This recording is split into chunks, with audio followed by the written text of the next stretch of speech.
Hey guys, so new setting. So my office mate is having office hours right now, and I didn't want to be weird and be on live just in case a student comes in and I'm talking to you guys while the student's in there. Kind of unprofessional. So yeah, I am outside. It's a really nice day. My forehead's a little shiny. But yeah, so I'm outside, new location. Hopefully the camera is not shaking too much. I'm kind of resting my arm on a bench. So hopefully it will reduce all the instability. Okay, so today on live chat, I'm just talking about how to implement self-care and have me time while you're in graduate school and not feel guilty about it and feel like you should be doing work instead, and it just ruins your whole me time and your whole self-care routine. So I will be posting this on YouTube. So if you are watching this on YouTube and would like to join the Facebook group, just go to Facebook and type in the Academic Society for Graduate Students and you'll find the group, and I'll also put a link below this video. So yeah, so if you're live with me, feel free to say hi, join in, ask me any questions that you'd like. I'm just talking about self-care and how to not feel guilty about it. So I think the real big issue about self-care and me time is that when you do have it, you can't really enjoy it because you feel like you're missing out on all the work you need to be doing and getting done. So like you're out with friends, or you're just having a rest or taking a walk, and you're thinking, man, I should really be doing work on my lab. I should really be doing some homework. I should really be reading or start writing my paper. And so you can't really unwind and relax and enjoy your free time, your me time, or your self-care. So I think that's the big problem, is while you're trying to take care of yourself, you can't fully enjoy it because you're focusing on what you're not doing for school. So that's the problem. And so I think there are some myths that we have that will make us stress and feel guilty about our free time and me time and self-care. So I have some notes here, so that's what I'll be looking at. All right, so the first myth is that your time would be better spent doing your work. So I feel like that's what we think about when we're having time for ourselves. You'll think, oh man, I could be getting so much work done right now. But it's a myth, because think about how productive you are when you're tired, or when you haven't slept, or when you just really need to take care of yourself. Like, how productive are you when you're kind of burnt out and tired? And then think about how productive are you when you've had a great night's worth of sleep, you're waking up refreshed, or how productive are you when you've taken like a 2-hour break, right? You can actually be more productive after you've given yourself the break. So that's a big myth, that your time would be better spent. If you need to take care of yourself, spend that time to take care of yourself. All right. Along that line, an hour of staring at a page or a book or your homework, an hour of staring at that while you're tired is time wasted when you could spend 15 minutes on it once you're refreshed and you can think clearly. So I wrote a blog post, and I think I did a live video about burnout and experiencing burnout and the effects that have on you. So yeah. Oh, hey, Jennifer's watching. Hey. If you're watching, tell me hey, or ask me some questions. All right, so the second myth, so the first myth was your time could be better spent doing something else. The second myth is that you're a grad student. This is your life. So just because you're in grad school doesn't mean you have to be miserable. Yeah, you got a lot of work to do. Yeah, life is more stressful in grad school, but you don't have to be like set on, okay, this is my life. I'm just going to be tired all of the time. Oh, Jennifer's watching and working. So you're having time for yourself and you're doing work. All right, so the myth is that you're a grad student, this is your life. Okay, I say this is false because at the Academic Society, I challenge you to think about grad school differently. Don't let this be your life. I believe that you don't have to just be always stressed. I think you can have time for yourself while you're in grad school and take care of yourself.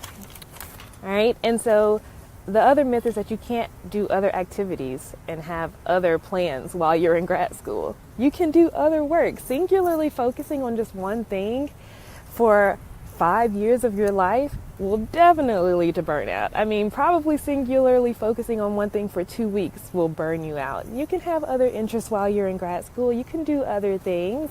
I know Stephanie and Amanda in this group, we're all in a dance group. Oh, hey, Rose, also doing work. So yeah, Stephanie and Amanda in this group, we're in a dance group together. That's other things they're doing. These students are in a dance company and take other dance classes while they're in grad school, and they still get their work done. So you can do other things while you're in grad school. So those are the big myths that I wanted to talk to you about. And so now I want to get to the advice section of the video. Okay, so how not to feel guilty about self-care while you're in grad school. Okay, so my first tip is to schedule. Oh, hey, Deja, I see that you're watching too. Tell me hi or ask me any questions. So yeah, my first tip is to schedule your me time. So we talked about this if you did the Back to Grad School Challenge, scheduling your me time. All right, so if you use a schedule to plan out your weeks in grad school, you're going to schedule out your classes, you're going to schedule out when you want to study, when you want to read, and you should also schedule out when you want to have your me time. All right, so when you do that, you already have scheduled the time you're working, and you've already scheduled your me time. So when you're in your me time and doing your self-care and doing your other activities, oh, hey, Deja, thanks for saying hey back to me. So when you're doing all those other activities, you don't have to feel guilty because your planner and your schedule says it's not time to do work. So my number one tip is just plan out your me time, because if you're going to plan out your me time, you're going to be planning out your schoolwork. And so while you're doing your me time, it's not time to do your schoolwork. So there's no need to feel guilty because you're doing exactly what you're supposed to be doing. It's on your schedule. All right, so I wrote all these notes. Okay, so that's my big tip, is schedule out your me time. If you don't want to feel guilty about it, put it in your schedule so that it fits in your schedule and you're not neglecting something else. But again, it's perfectly fine to take a break. Especially, I really love, hey Chandra, tell me hi and ask me any questions you want. So yeah, what was I saying? Oh yeah, when you need a break, you need a break. So take the time to rest yourself, take care of yourself, and then you can get back to work and you'll actually be more productive. Hey girl. So I've given my advice and talked about my myths. I want to get to the question that I was asked by Stephanie. She asked me such a hard question, so hopefully I can answer it well and that my advice will be helpful. So Stephanie asked, how do you make it clear to your boss that you prioritize self-care or me time when those things aren't on their priority list? Jennifer says, I need to be better about scheduling for sure, but my grad programs includes tons of group projects and they trample over. Oh, it won't let me see the rest, but I understand. I mean, it happens. There are seasons where you're just busy all the time, but you should try to at least try to get a good night's sleep at night, right? All right, so Stephanie asks, how do you make it clear to your boss that you prioritize self-care and me time when those things aren't on their priority list? Okay. So this is a really hard question. I mean, it also depends on the relationship between you and your boss or advisor. But here's my suggestion. You can definitely take it or leave it. But this is what I think I would do in that situation.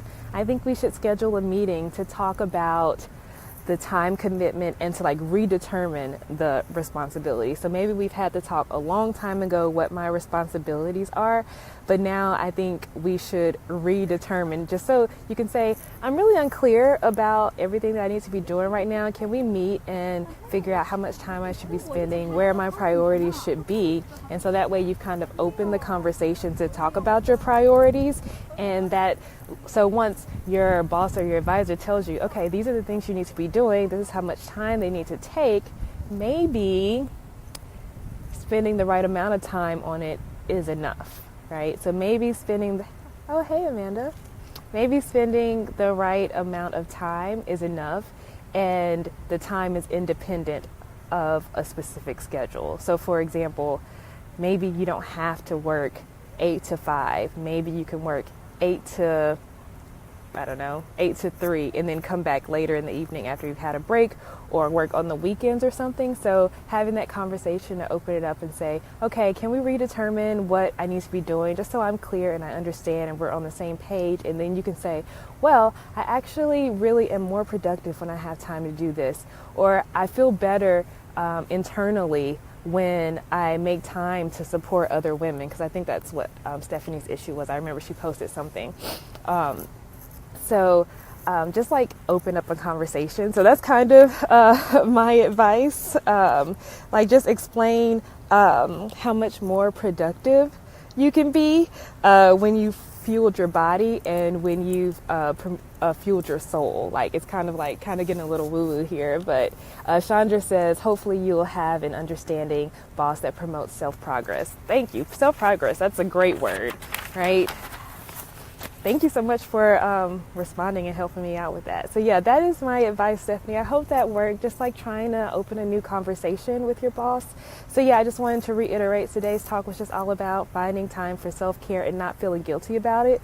And you can 100% not feel guilty about it if you actually put it in your schedule. So I hope that you all found this video helpful, this live chat helpful, and let me know if you have any other topics that you want to talk about and that I can do a live chat on.